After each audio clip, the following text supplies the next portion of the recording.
TDK projected to be out with a throat injury. Wow, that throws absolute chaos into the fantasy teams because a lot of teams have TDK. He's going to be the most traded out player.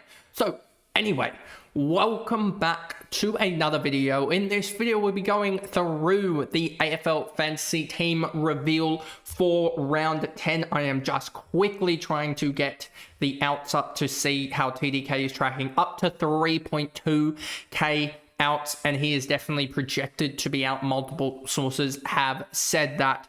36% owned. Let's see how that tracks through the rest of today and up until they play tomorrow, with obviously the natural replacements being Cherry and also Gorn, as they are the two leading rucks. We saw Vams put a piece out on social media about the other leading rucks, and I hope that I'll be able to grab that up for you guys as well so that we can go through that, given how that has sort of trended in the last little bit. But anyway, before we jump into this video, remember to like and subscribe, turn the notification bell on so you know when I upload, and let's jump into this video here, going through my trades and my VC and captaincy. So in light of that news, you'll see my remaining salary, 0. I had 7k, so I was able to finagle a trade, and you can see the trade if you are watching along on YouTube in the bottom of the screen.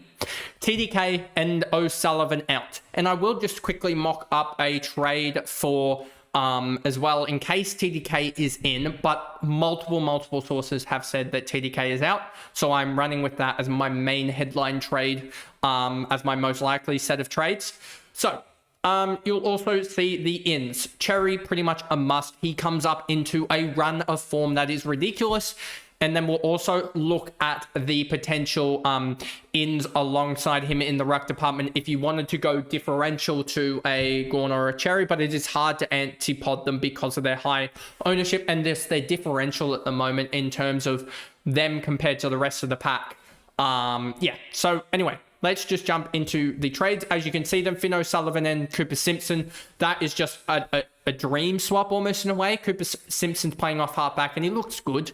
So hopefully he just plays 2 or 3 more games there, and that's enough cash then. But it also means that next week I can get a Cleary down. And I know a lot of people have talked about getting rid of a Daniels or something like that.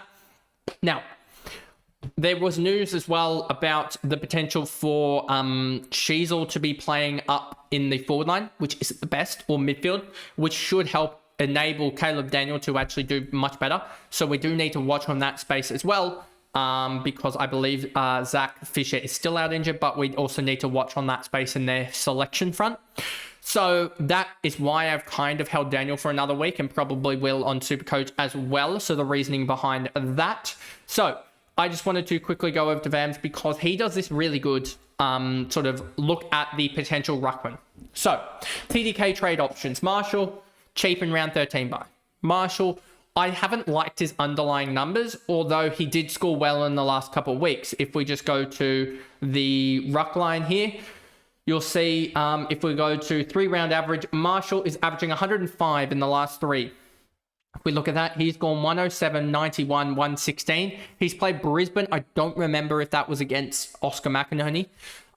He's also played Fremantle when that was against, I believe, Luke Jackson and a returning Sean Darcy. And then he's also played Carlton, who are giving up some points at the moment. And he scored a 116 against Carlton in the ruck line. Now, I'm pretty sure if I go to DF as well to back this claim up, I want to say those are 3 of the easier ruck matchups, but let's just go defense first position.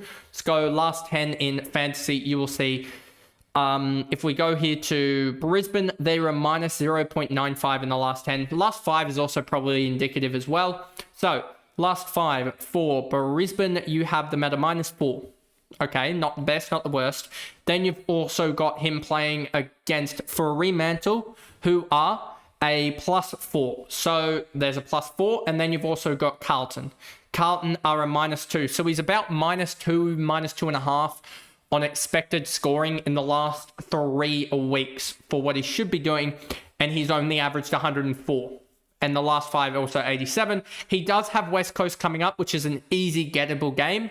and then has the Suns and Melbourne as well. If we look at that for the last 5 weeks, the Suns are -20 and Melbourne -9. So he does have a +16, but then he goes into a -20, which will be Jared Witts on a 10 to 12 day break, and then also into a Gawn, and then has the bye, and then has Western Bulldogs and Collingwood after that. Western Bulldogs are a -15 currently, and Collingwood are just a plus. So he has one good matchup with Rowan Marshall, but then comes up against 3 of the toughest matchups, including one of them off a 13-day break, because Witts is dual rucking with Ned Moyle, I should say, which should give him better recovery time, I believe. Let me just triple check that, because I don't want to come out here and definitively say something that is incorrect, even though I believe I've either way said it. But let me just go to round. Why aren't teams showing up here? Let's go to fixtures. Let's go to this one here and then go to lineups. It's not showing up. So let's go to the Gold Coast Suns is probably going to show it. Gold Coast Suns. If we go here, let's just quickly show it. Does it have their team select? Hopefully it doesn't. So you've got Will Graham out, Jake Rogers out, and they'll be replaced by David Swallow and Ned Moyle. So no. So yes, it is a dual ruck of Witts and also Moyle, which you'd expect Witts basically to get a semi-rest there on that front. So if we go back to Vams here and his notes on them. So Marshall, I don't like that to a certain extent, because we showed that he has one good matchup and 3 really poor matchups. Cherry is an obvious one. Top of the line guy, basically priced at 102, 103, gonna go probably 120, 125. We've shown on multiple occasions, both trade targets videos. You can look at it in Supercoach context on the Monday nights, as well as past, that this Cherry run is coming up is ridiculously easy. So he basically has 1 red game for the rest of the year. So easy run to jump on. English, hard to pay a premium over Cherry. If you don't have, if you have Cherry but then don't have Gawn, then you would be probably looking at a potential English who's come back into semi-form, 120 in the last 3 weeks. Mostly based on 145 against Port, who, if we look at the matchups, are a +25 in the last 3 weeks, with Cherry, English, and Riley O'Brien all going mega numbers against him. They're at least a +17 in the last, a +14 as a low. That's how good that matchup is. And who did Port even have? Let's just check who did Port have. Port have Geelong, which doesn't really matter. But yeah, so Port are a really good matchup, and that's why he went nuts against them, as well as GWS, I'm pretty sure, are a good matchup as well. They're +7, so he's had really favourable matchups. Darcy Cameron, another guy you could look at as well. Fremantle, we don't know if Darcy's going to be fit, so you could look at there with that front as their +4. Who does he have running after that as well for you guys there? He's got he's got Adelaide, actually. He doesn't have Fremantle. He's got Adelaide, who are the most restrictive ruck in the comp, I would argue, this week with -20. But then again, Gold Coast have the dual ruck, so that could be even more restrictive. Then he's got North Melbourne, Hawthorn, and Melbourne. If we go down here, he's got Adelaide, North Melbourne, and was it Hawthorn? And Hawthorn will be, So he's got the best matchup he's got the next 3-4 weeks is Hawthorn. So I'd be not going Darcy Cameron, even though I think that could have been a play if he just didn't have the run that he's got. Luke Jackson, you can't with Darcy coming back soon. And Visitini, I just don't think has the ability to do it long run. Visitini, if we just go here, he went 58. There's no way that you're touching that. I know it was in a tough ruck matchup. There's no way you're touching that. So I think that's enough on the rucks. Let's just move that there. So that leaves this side with something of other like this.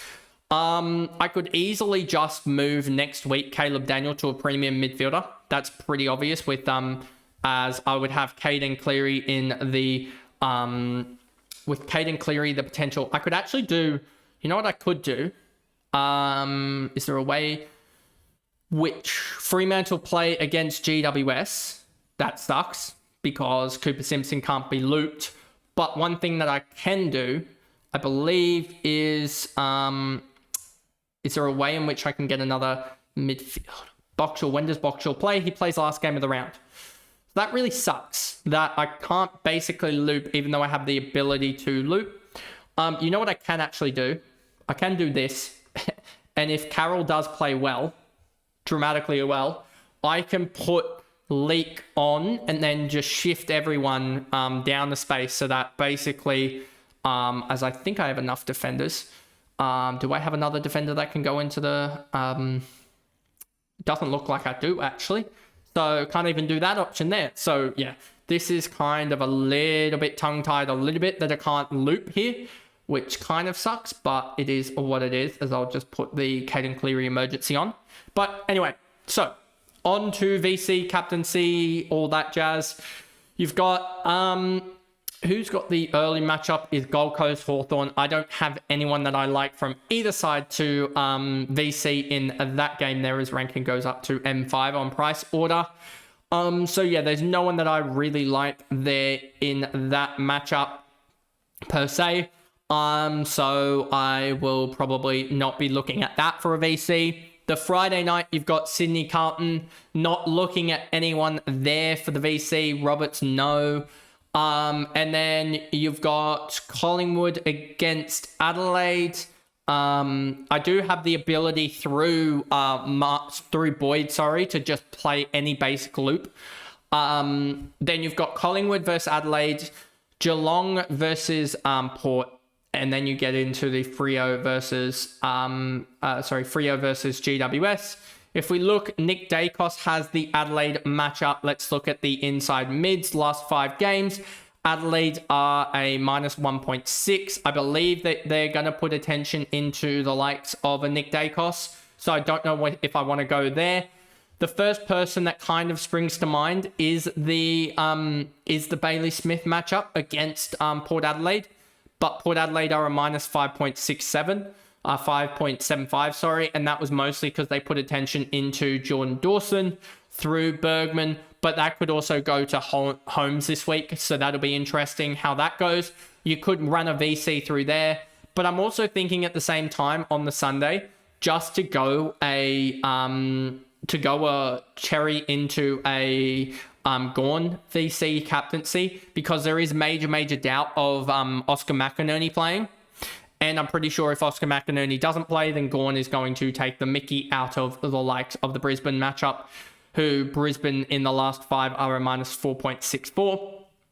And so, yeah, I think that would be the way to go, as well as just the captaincy on the likes of the Richmond matchup there, who are minus 0.24 in the last couple of weeks. But they just kept, that's basically all on... I don't actually think that they're a negative matchup per se. I think that would extend out here. If we do the last 10 games, they're a plus 6.4. So I think the captaincy on Cherry works against Nank. So that would be the captaincy, and it's just trying to find a VC. When do St Kilda play? They play last game of the round.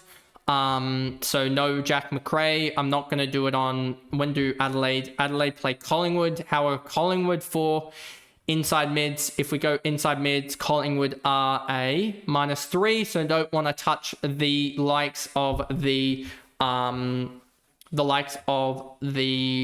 matchup. Zorko has the likes of Melbourne. If we go to designated kickers, Melbourne are plus 7. I don't know what Zorko did in their last matchup. Let me just quickly change this over here to get to the players so that I can get to Zorko's last couple games against Melbourne, just to see what he has done in the past, as he could be a decent VC, but then at that point I might as well go Gawn, I think. Let's just see against Melbourne. If we go to opponents and go Melbourne here, I actually have to do it through this. So if I go Melbourne here, in the last couple games he's gone 116, 65, 117, 118. And then if I go Gawn against the likes of Brisbane here, because I just want to see this, because I think it will just be a Gawn into a Cherry deciding at 3/4 time. If we go Gawn against Brisbane, the last couple matchups, he went 162, 149, and 77. if we look at those matchups, if we go by and we search this by Brisbane, if we just do this, I think it does work, or is they're spelled that way. So you've got round 16 here. If we go to this game here and we look at these stats, you'll see that the Oscar McInerney was playing in this game, and that restricted Gawn to a 77-79. Then you've got also in the previous matchup we went 149. You've got in this game, if we just scroll down here to it, you've got in this game Oscar McInerney playing and Gawn going a 149-138 combo. And then in the game before that, he went 162-215. If we do look at this, you will see that in this matchup, it was Oscar McInerney again playing against Gawn, and he went 215-162. So against Oscar McInerney in the last 3 games, he has averaged 129. If we look back at the other games against Brisbane, a 98 here and 110, and then a 115 as well. I'm just going to check these ones. He played against the likes of a Darcy Fort for a 98-110 combo. So that's interesting. I don't think he was also playing too well in this year. 2022, let's just quickly look at Gawn's stats in 2022. 2022, he averaged a 103 fantasy points, so he was about 10 points unders. And then also you have in 2022, around 23, where he went at 77. If we look, I'm pretty sure this could be also a game in which Oscar McInerney played, but you also had Max Gawn playing alongside Luke Jackson, and you had that as well in this game.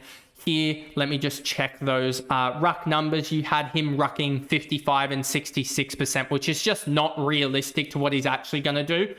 So if we look at this, he rucked 84%. That's more realistic. 90% for a 162 or 149. He rucked 80% for a 77. That's all.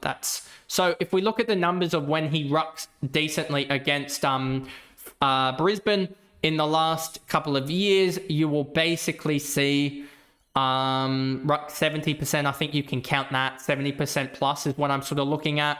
He rucked 83% in this game, and then rucked only 56% in this game. Not going to count that. And then when's the next time? Rucked 83% in this game, and then also rucked 79% in this game. So in this last 7 games against Brisbane, going back to 2017, which is probably almost too far at that point. So in the last 5 games against Brisbane, when he has rucked as the solo ruck, he's gone 119.8. So I think that's just showing that he should be the captain, the VC, sorry. So we are going to go Gawn into the likes of a Cherry, which means that I do need Harry Boyd not to play. But the good thing is about this is that the way I have it set up is that it is just a quick swap between Cherry and Boyd, between them to sort of see. I know 3/4 time you're not going to probably know the score, which is a little bit annoying because that is 2 hours. And I've actually messed it up. It would be the other way around. So it's the other way around in that Gawn is the captaincy over a Tristan Cherry VC. So yeah, there's that. And let's just see if there's any other games that I really like in terms of players. Don't really like Zorko captaincy. Don't really like Sinclair captaincy. Don't like the Nick Dacos. Don't like Harry Sheasel as well against Harry Sheasel against Richmond. I'd rather take the Cherry. And then Bailey Smith is probably the only other one. And I just don't think I'd like that. So I'm going to go Cherry into Gawn and just hope that Cherry does absolutely huge numbers. But anyway, having said all that, that is the trades for round 10 alongside the VC and captaincy, which was a big debate this week. But yeah, just want the sort of surety of Cherry now that we pretty much know all but sure that the likes of Gawn will be out. So anyway, I hope you guys enjoyed that video, and I'll see you back here for the Supercoach team reveal for round 10 in a little while. Bye guys.